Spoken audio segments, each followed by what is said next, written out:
Hey friends, let me fix y'all up real quick. All right, let me ask you a question. As I always do, this is gonna be a fun one. So I was watching a video, as I always do, right? And the topic was, who's a better singer, Tamar Braxton or Toni Braxton? Obviously, you have to know these artists to understand the question I'm going to present to you, right? But that was the question: is who's a better vocalist? Like, who's better in the studio? Whose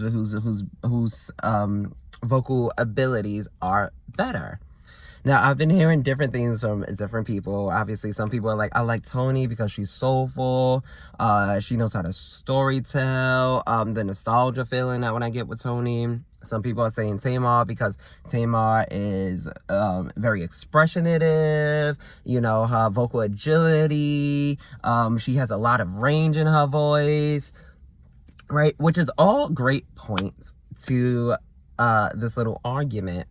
But where I stand is, and I made a video about this before, both Toni and Tamar are two of my, like, all-time favorite, like, vocalists. I love them both.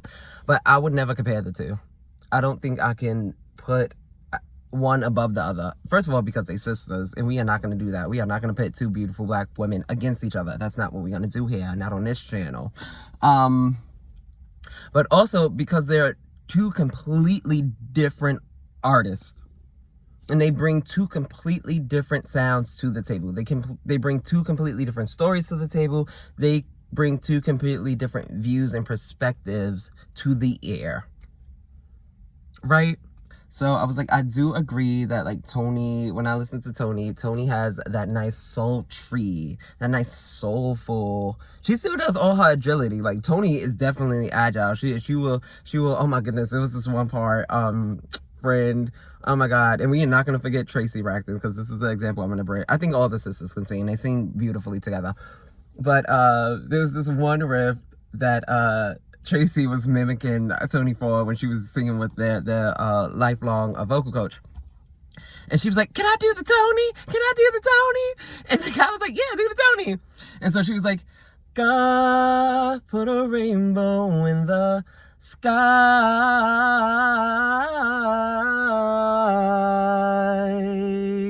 And I was like, that's Toni. That's Toni right there. Toni is great with her agility, and she loves to do that. Da, da, da, da, da, da, da, da, da, da, da.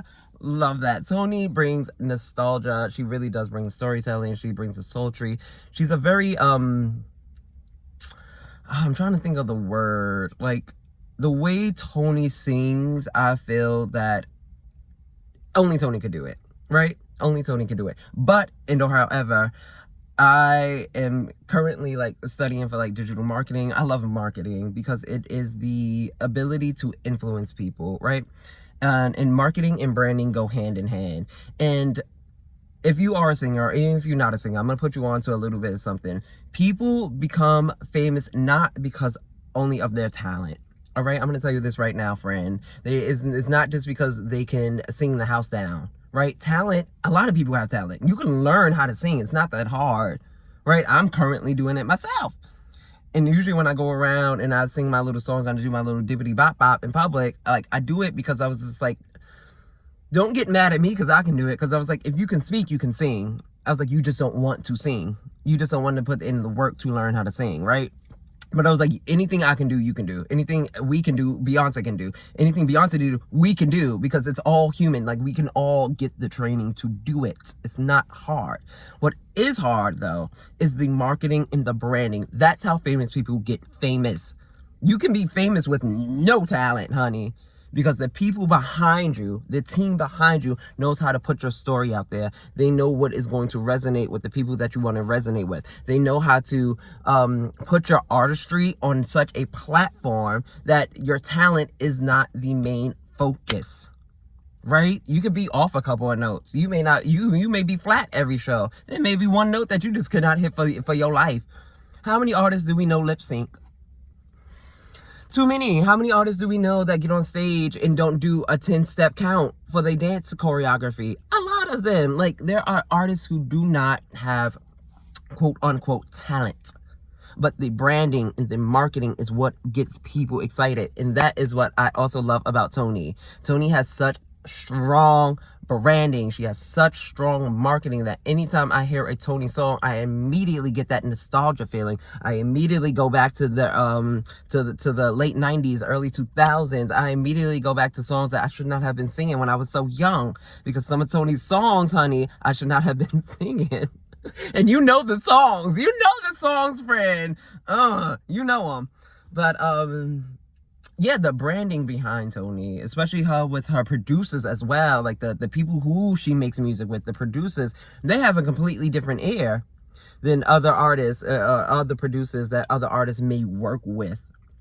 You know, Toni gets into the studio with a whole different group of people who understand the image and the sound that she wants to create. So she'll have people doing different arrangements that are specifically for Toni. So that when you listen to a Toni song, you immediately get that feeling, and it's like, oh shoot, I'm listening to a Toni song, and it brings up that kondeka. I hope I'm saying that right, like that feeling in your heart. A lot of people do this. I'm telling you, if you want to influence people and get things, learn marketing, learn branding, learn communications. Like, best skill in the world. Anyway, let's move on to Miss Tamar Braxton and why I also love her as well. Tamar is a very strong vocalist. 5 octaves, if the last time I checked, maybe 4, but she's like up there with Mariah, honey. I mean, agility for days. Her ear, which also makes Tamar an amazing artist. Her ear, the fact that she can hear a scale and a melody and just, I mean, up, down, around, flip it around. She's in major, she's in minor, she's in Lydian, she's in major, she's in Dorian. I mean, honey, I know if you don't know too much like about singing, or if you don't know too much about music, like you don't pick up on these little subtle things. And to piggyback off of that, like the scales and things like that, you also have to understand about once again, branding and artistry and what people look for in certain artists. Now, I know for me personally, like, I love Tamar specifically for her agility, because as a singer, I was like, I know the complexity behind it. I know how hard it is. I know the techniques that have to go into doing these things, doing these ad-libs and doing these roughs, doing these riffs, doing these melismas. They're not easy, right? They take they take an ear, they take breath support. I was like, they take you knowing your notes inside and out, and you still have to be creative and fluid in on top of it. Like, it still has to be musically appealing. So I was like, that's why I like it. But that's not everyone's taste, right? That is not how everyone gets down. And some people think that I was like doing too many ad-libs or doing too many riffs or doing too many runs, it takes away from the song, and that's not their flow. Right? I think there are some amazing singers out there who don't freaking do all the crazy riffs and runs, and who still though can do a story amazing, can still sing the house down, boots hunty. But that's not everyone's flow, is to be an agile, belty kind of singer. So it's not always going to like resonate with people, right? But I don't know. I just think that singers and vocalists and things like that really come down to, 1, branding and marketing, okay? 2, personal preference. I was like, I don't think that you can compare like any 2 artists, because they are different artists trying to convey different things. I don't know. That's just the way I think about it. But let me know what you think about it. How do you feel about like your favorite artists? Do you hear any comparisons to your people? Do you have to defend your people? Because honey, I find myself defending my artists. I'm like, no, especially Beyonce.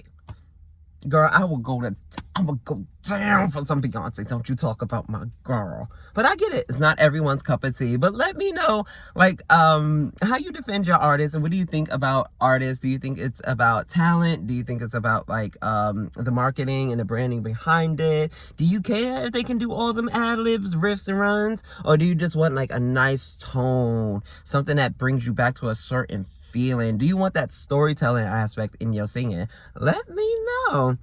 But until next time, guys, you got this, I got this, we got this. I will talk to you all later. Bye, guys.